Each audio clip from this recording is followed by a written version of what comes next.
venho aqui para tratar de um tema que é um dos temas mais fundamentais, né, no direito do trabalho, que é a questão do amianto. Né, a questão do amianto em face do meio ambiente do trabalho. A OIT classifica a questão do amianto como um dos maiores males da humanidade, né, que o amianto, na verdade, é um produto que causa graves danos à saúde de qualquer pessoa. E, sob essa perspectiva, primeiro, né, o que é o amianto? O amianto é um material, uma rocha, que ela é utilizada, ela foi descoberta por um suíço. Ele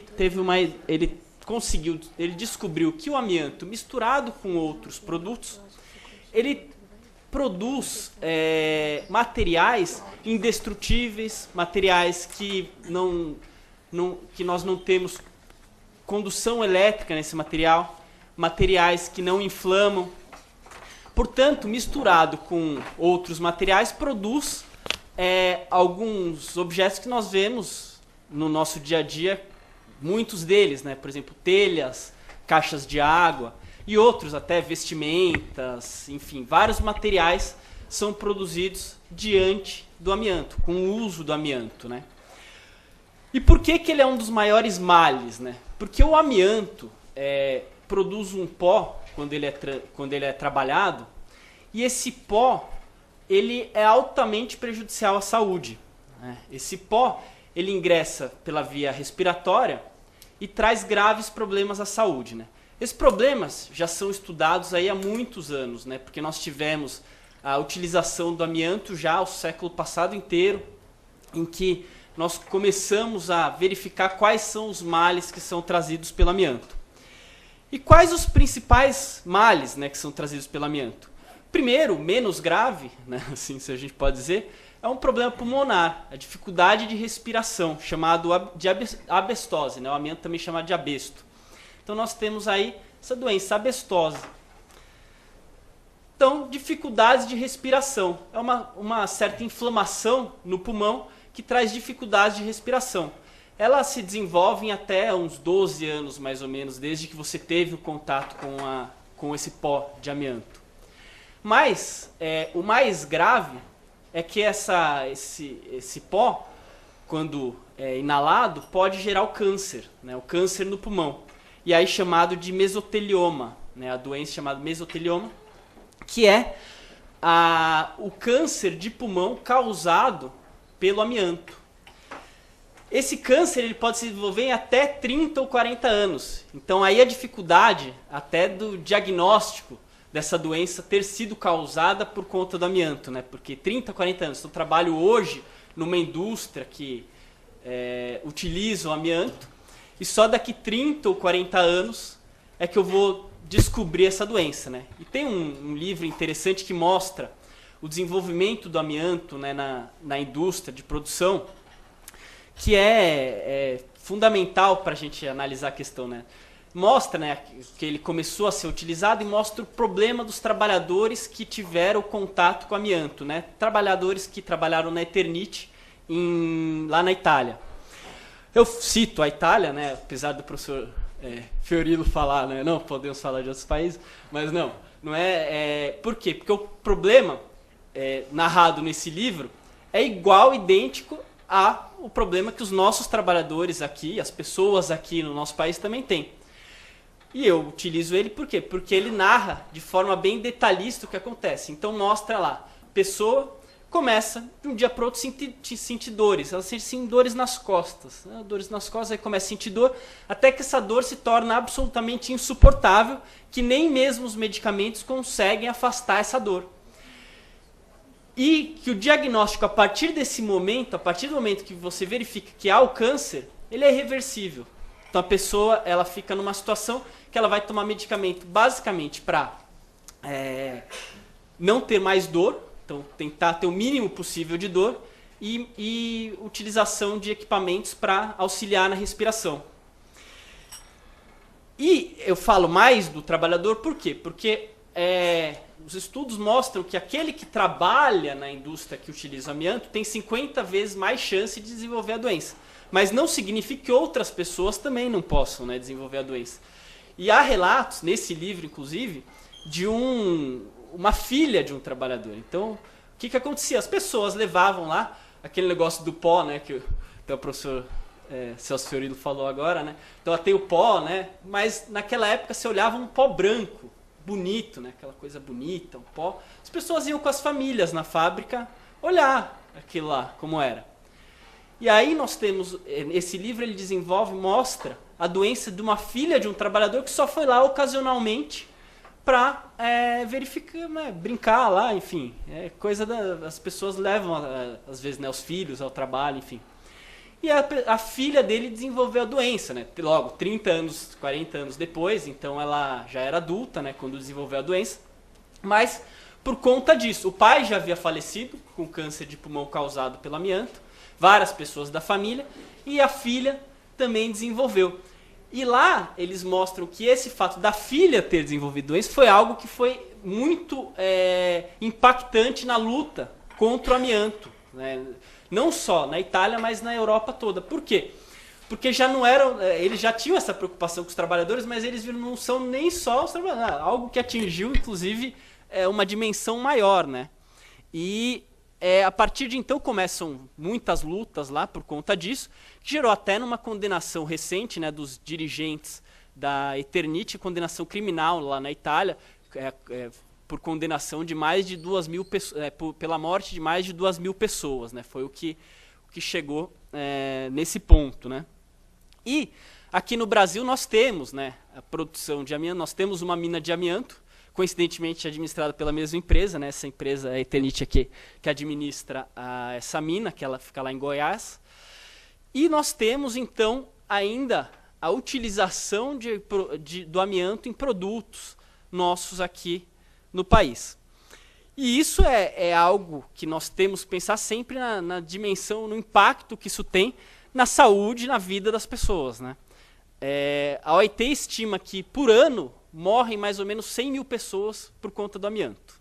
Eu acho que isso é algo fundamental até para a gente dizer, né, como diz novamente aqui o professor Fiorilo, né, ele falou lá do Código Florestal, a gente diz assim, o amianto perto do que é um pagamento de um 13º não é nada, né, não pagou alguma verba patrimonial, não é nada perto disso, né, isso aqui é algo que é uma catástrofe, se a gente for pensar, né. Tem até um estudo do Senado francês, né, eles fizeram como se fosse uma espécie de CPI lá no Senado, antes da proibição, né, estudaram a questão e viram que nos próximos cerca de 30 anos, de 60 a 100.000 pessoas vão morrer lá por conta do amianto. Isso que já foi proibido, né, mas é dano referente ao passado. E pensar no nosso país que ainda utiliza o produto, né, então nós ainda temos a utilização, portanto, a nossa perspectiva é ainda muito maior do que essa, se for pensar. A dificuldade disso, né, é que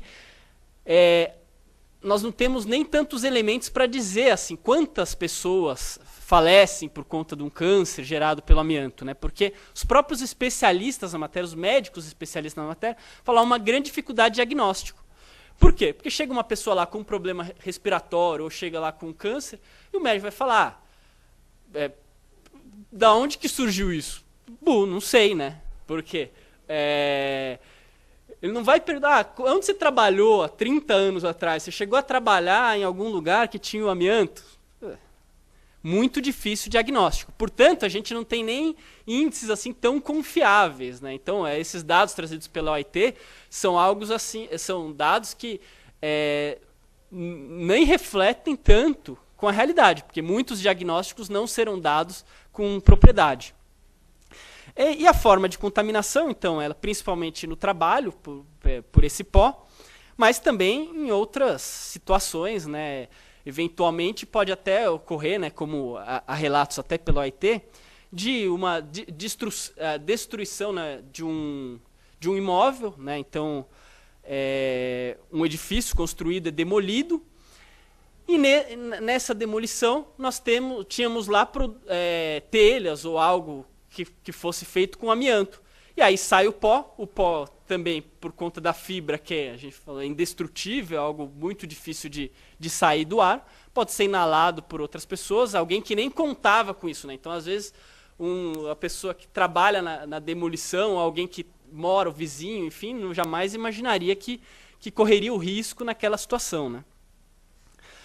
Bom, e aí a gente discute, mas isso é admitido, então, a utilização do amianto hoje no Brasil? Como que funciona? Além de toda a perspectiva constitucional, que já foi mostrado anteriormente, que eu vou falar daqui a pouquinho, um pouquinho sobre isso, a gente tem diversas normas internacionais que tratam do assunto. Dentre elas, eu acho interessante citar a Convenção da OIT, que é a Convenção 162, que fala, ela até admite a utilização do amianto, mas é uma norma programática que determina que, olha, com o tempo, seria essencial que os países parassem de utilizar e substituíssem o amianto por outras substâncias que não causassem danos aos trabalhadores. E esse é o artigo 10 da Convenção que fala isso. Então, a gente tem sempre... Nós precisamos pensar o quê? Que essa é uma substância que deve ser... Enquanto ela ainda é utilizada, ela demanda um tempo para ser substituída, mas ela deve ser substituída. É isso que a OIT pensa. Esse é o pensamento institucional da OIT.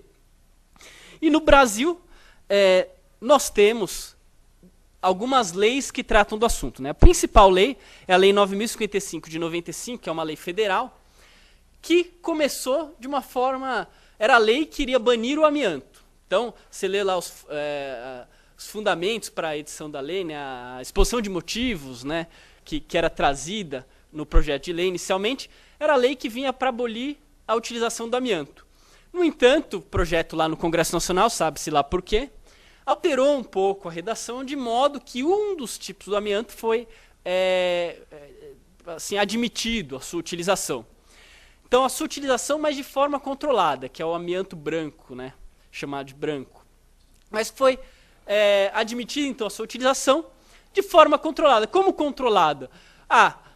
As empresas que utilizam o amianto na sua produção devem apresentar relatórios de todos os trabalhadores que estão lá na empresa, anualmente ao SUS, para que o SUS analise aquelas questões. Ora, tanto se percebe que a questão é danosa que tem que informar o SUS para que o SUS pesquise aquela questão, para daqui a alguns anos a gente ver, realmente, daqui 30 anos, 95 a lei, aí quando chegar lá em 2025, o SUS já vai ter alguns dados para falar, realmente, essa espécie de amianto também deve ser retirada, também deve ser abolida e banida, né? Eu penso que não é razoável a gente arriscar dessa forma, quando essa própria espécie de amianto ela é tida como cancerígena pela OIT e pela OMS também. A Organização Mundial de Saúde diz que nenhuma forma de amianto é possível de ser utilizada sem que tenhamos prejuízo à saúde. Portanto, o Brasil agiu na contramão aí do que pensa a OMS, e também na contramão do que fazem diversos outros países, né? Então, se a gente for pensar na Europa, novamente, nenhum país da União Europeia pode utilizar amianto, em qualquer de suas formas. Nenhum país da União Europeia. Para ingressar na União Europeia, é pré-requisito que não utilize amianto. Então, e isso também em outros países, né? A gente vai pensar, são países... Itália, França, Reino Unido, né, Noruega, aí tem a Austrália, Finlândia, vários países. Mas não, na América do Sul também. A gente tem Uruguai, Chile, Argentina. Eu falo, se o Brasil tem aquela rixa com a Argentina, vamos ter a rixa agora, vamos banir o amianto, né? Eles já estão na nossa frente aí em relação a essa questão. Mas, por outro lado, nós temos essa lei federal, mas o que aconteceu? Alguns estados... começaram a editar suas próprias leis estaduais banindo o amianto no estado, nos limites territoriais do seu estado, como é aqui o estado de São Paulo. Mas nós temos outros estados, Rio de Janeiro, Mato Grosso do Sul, Pernambuco, Rio Grande do Sul. Vários estados editaram suas próprias leis para banir o amianto, acabar com o amianto dentro do estado. E aí a questão que surgiu, que é algo que nós sempre temos, né, a discussão jurídica, qual lei que vai prevalecer, né? Então o que aconteceu? A nossa associação, aliás, eu tenho orgulho disso, né, que é a Associação Nacional dos Procuradores de Trabalho, junto com a Associação Nacional dos Magistrados Trabalhistas, ajuizou uma ação direta de inconstitucionalidade, questionando a lei federal, a Lei 9.055, Por quê? Primeira coisa, todos esses fundamentos constitucionais que foram apresentados aqui antes pela doutora Cláudia, pelo doutor Celso Fiorillo, mostram que, olha, se a gente tem algo que comprovadamente é prejudicial à saúde, é prejudicial à vida, como é que essa lei pode ser constitucional se ela permite a utilização desse produto e se não tem como evitar a doença a partir do momento que você tem o contato com o pó do amianto? Então, teria como a gente admitir a constitucionalidade, ao meu ver, dessa norma, né? E também foram questionadas as leis estaduais, né? Naturalmente, né, o interesse financeiro sobre essa questão. Também houve o questionamento das leis estaduais. Em que sentido, principalmente? Primeiro que se pensou, olha, qual norma que deve prevalecer, né? Como é que eu posso ter uma norma federal dizendo uma coisa e a norma estadual dizendo outra coisa? E quem seria a competência para legislar? Se a gente for pensar em matéria de trabalho, a competência é da União para legislar, né? Mas em matéria ambiental, matéria de saúde, nós temos a competência concorrente para legislar. Então, estados, municípios e União podem legislar sobre o assunto. E sem pensar, né, ao meu ver, que a norma que baniu aí o amianto é a norma compatível com a Constituição. Se ela é compatível com a Constituição, não tem também qualquer inconstitucionalidade, então seja formal, porque o Estado pode legislar sobre o assunto, seja material, porque a norma está em conformidade com os preceitos constitucionais de proteção e tutela do meio ambiente. A questão está no Supremo, né? Nós temos lá, então, discutindo o assunto, mais de 10 ações diretas de inconstitucionalidade. Houve até ano passado uma audiência pública para tratar do assunto lá no Supremo. E o que a gente tem que pensar, então, nós temos esse parâmetro, nós não temos nenhuma decisão do Supremo ainda sobre o assunto, seja em caráter liminar, seja em caráter... nós não temos uma definição sobre o assunto. Então a gente tem que pensar, hoje, então, ainda pode ser utilizado o amianto, porque não houve uma decisão dizendo que ele não pode ser utilizado. Muito embora, né, nos estados em que ele foi banido, né, o recomendável é que ele não seja utilizado. Por quê? Porque a norma é válida também, banindo o amianto. E nós temos, então, essa divergência. O que a gente pode ou não fazer? Se pode, então, por exemplo, no estado de São Paulo hoje, utilizar o amianto? Essa aqui é a questão, né? Ao meu ver, não. Ao meu ver, deve prevalecer, então, a norma estadual. Então, no estado de São Paulo não pode haver nem a comercialização, nem produção, utilização do amianto de qualquer forma. E aí, né, dentro do Ministério Público, de forma preventiva, né, o que se busca é sempre a prevenção. Então, ao nosso ver, o ideal é que não se utilizem do amianto. E nesse sentido são vários os exemplos que nós temos de termos de ajuste de conduta que as empresas assinam se abstendo de utilizar materiais compostos de amianto. Nós temos vários exemplos nesse sentido. Então a empresa se abstém já, admitindo, olha, não é nem para utilizar. Não precisaria nem ter a lei, só o fundamento constitucional, ao meu ver, já diria que a substância não pode ser utilizada, mas, de qualquer forma, seguindo aí o parâmetro estadual, e mesmo em estados onde não há lei estadual dizendo isso, empresas têm assinado o termo de ajuste. Por quê? Porque muitos, até no primeiro contato que tem lá com o Ministério Público, teve até um exemplo lá em Santa Catarina, que é um estado que não tem a lei estadual, mas ao contato, o empregador, muitas vezes, ao perceber aquela situação, fala, não, realmente, se eu tenho como substituir esse produto, vamos fazer de outra forma. E há outras substâncias que podem ser utilizadas na produção sem ser o amianto. Essa que é a questão principal. Então, o empreendedor verifica, olha, dá para eu substituir, então já quiseram substituir imediatamente. Até por conta do que foi dito aqui anteriormente. Olha, a responsabilidade numa questão ambiental, ela é solidária e objetiva, independentemente de culpa. Então o empregador não pode nem dizer, eu não sabia que o amianto ia gerar danos ao meu empregado 30, 40 anos depois, eu não sabia. Paciência, a legislação ambiental diz a responsabilidade é objetiva, independente de culpa. Então, você vai responder pelo dano causado aos seus trabalhadores, ainda que 30 anos depois.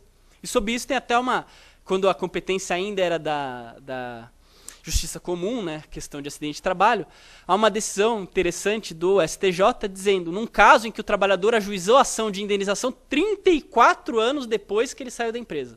34 anos depois. E o STJ disse, não, é o caso de condenação, de pagamento de indenização. Por quê? Porque o trabalhador tomou ciência de que ele tinha o dano somente 30 anos depois que ele teve o diagnóstico daquele câncer. Então, não tem como você exigir que ele ajuizasse a ação 2 anos depois do término do contrato de trabalho, né? É uma coisa absurda, né? E essa até é uma teoria que na doutrina discute, né? A teoria da actionata, né? A partir do momento que você tem conhecimento do dano, do acidente de trabalho, é o momento em que começaria aí o seu prazo prescricional para ajuizamento de uma ação. E nesse caso é uma coisa, então, que o prazo pode começar 30, 40 anos depois, né? Uma coisa lógica, né? E há também aí algumas outras discussões dentro dessa perspectiva do banimento das leis estaduais, né? Teve um exemplo aqui de uma ação civil pública movida aqui em São Paulo por conta do transporte do amianto, né? Então, uma empresa que transporta o amianto fala, eu não posso comercializar, produzir no estado de São Paulo, mas eu posso transportar o amianto para fins de exportação. Então, eu levo até o Porto de Santos, sai lá de Goiás, né, o caminhão, leva até o Porto de Santos, e aí tudo bem, né? Transportar pode, né? E aí o que decidiu o tribunal, a questão ainda não foi, não transitou em julgado o processo, né? Está em vias de ir ao TST, mas o tribunal aqui decidiu, olha, se a interpretação da lei estadual, né, na verdade a interpretação até foi com base na lei federal, porque não seguiram os requisitos lá da lei federal, mas de qualquer forma, há o fundamento da lei estadual, porque se você bane a utilização do produto, significa que você não quer esse produto no seu estado. Se você não quer o produto, né, a substância aqui no seu estado, você não pode transportá-lo também. E nesse caso, houve o transporte, houve um acidente com o caminhão, o pó saiu lá, né, era armazenado de forma inadequada, saiu, então tivemos aí um dano, não só ao trabalhador que transporta, né, mas a própria população, todo mundo que está ali na área, né. E a questão mais interessante, né, é que o caminhão, esse mesmo caminhão, ele deixa lá o amianto no Porto Santos e depois ele traz produtos alimentícios. O mesmo caminhão, ele fazia o transporte de amianto e de produtos alimentícios. Então, se for pensar aí, né, e era armazenado de forma inadequada dentro do caminhão. Então, olha o risco que a gente tem, não só os trabalhadores, mas a própria população que eventualmente consumiu alimentos, enfim, né. Então, a questão é grave, né. Mas, bom, e se admitindo, né, como a questão hoje é discutível, ainda que fosse admitido esse uso, o uso, então, de acordo com a lei, ele teria que ser controlado. Então, nós temos, sob o controle desse uso, a Lei 9.055, e temos também a NR15, anexo 12 da NR15, do Ministério do Trabalho e Emprego, que trata do amianto. Bom, a lei, principalmente que ela traz de obrigação, é que os empregadores eles vão ter que apresentar ao SUS anualmente uma listagem com indicação de setor, cargo, função, data de nascimento, admissão e avaliação médica periódica dos trabalhadores que desempenham funções que tenham contato com amianto. Para quê? Para fins aí do Estado estudar se houve ou não prejuízo, né? O que eu acho que é uma questão, enfim, mínima se for pensar no dano que pode ser causado, a gente descobrir daqui a 30 anos que várias pessoas morrem porque o Estado atrasou. Inclusive, em relação a isso, atrasou no banimento dessa substância, né? Inclusive, naquele estudo do Senado francês, eles criticam muito, né, o próprio Congresso assume responsabilidade diante do lobby que houve, né, porque eles falam, houve um grande lobby para a manutenção do amianto, eles falam, houve um grande lobby, e eles se punem porque eles falam, nossa, o Congresso admitiu isso por conta de lobbies, e hoje olha a situação que chegou, né, então é a situação que a gente vive hoje no Brasil, né. E sobre esse assunto, é interessante pensar que nem mesmo essa obrigação, muitas empresas cumprem. Nem essa obrigação de informar ao SUS é cumprida muitas vezes, né? Teve até, em face de uma das maiores empresas, que depois até parou de utilizar o amianto, já há mais de 10 anos parou de usar o amianto, mas por anos, ainda ali uns 5 anos, em que já era vigente a lei, não informava nem o SUS os dados dos trabalhadores, enfim. E aí teve até uma ação civil pública movida lá em Belém, que foi para obrigar a empresa a apresentar as informações ao SUS, né? Então, é uma questão bastante difícil, né? Nem mesmo o mínimo ali é observado. E dentro desse mínimo, também nós temos lá, então, a NR15 do Ministério do Trabalho, que fala coisas básicas, né? Fixa lá um limite de tolerância, que é um limite, primeiro que não há limite, né? Segundo a OMS, a OIT, os estudos dizem que não há limites para o contato, mas a ANR fixa limites, e mesmo países que admitem fixam limites inferiores ao nosso. Então, além de ter um limite, o limite é alto. Mas, superado isso, fixa outras obrigações, como, por exemplo, que haja troca de roupa, né? Então, a pessoa não trabalhe com a mesma roupa que ela vai desenvolver as atividades, que essa roupa que ela utiliza no trabalho seja limpo pelo próprio empregador. Para quê? Evitar que o trabalhador, eu vou lá, trabalho, corpo todo empoeirado, chego em casa, minha roupa lá, toda essa poeira sendo dispersa no ônibus que eu caminhei, né, até minha casa, depois minha casa para minha família, enfim, tudo isso, né? E prevê também o acompanhamento médico da empresa por até 30 anos após o término do contrato de trabalho, em alguns casos. Por quê? Porque a doença pode se manifestar por muito tempo depois. Então, o acompanhamento médico por muitos anos. Isso é essencial. E o acompanhamento médico pressupõe também o quê? A emissão de CAT, né? A emissão de comunicação de acidente de trabalho. Por quê? Porque ainda que tenha sido 20 anos depois e agora saiu lá, apareceu no acompanhamento médico periódico que o trabalhador desenvolveu a doença. Olha, passaram-se 20 anos, mas tem que emitir CAT para fins de benefício previdenciário e tudo mais, todos os benefícios que o trabalhador tem, inclusive, eventualmente, né, aí o ajuizamento de uma ação de indenização. Né, a gente vê que empresas que desenvolveram essa atividade, e muitas até que já não desenvolvem mais atividade, deixam de fazer esse acompanhamento, ou então fazem o acompanhamento e querem dizer, não, mas o trabalhador tem um câncer no pulmão, mas é porque ele fumou muito durante a vida ou porque ele fez alguma outra coisa. Não querem reconhecer o quê? Que ele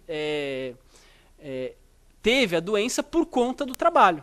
Então, isso é algo grave também, né? Se a gente for pensar, tem empresas grandes, que assim, com centenas de trabalhadores, que ela não emite CAT, porque, enfim, não quer reconhecer que aquilo foi causado pelo trabalho, né?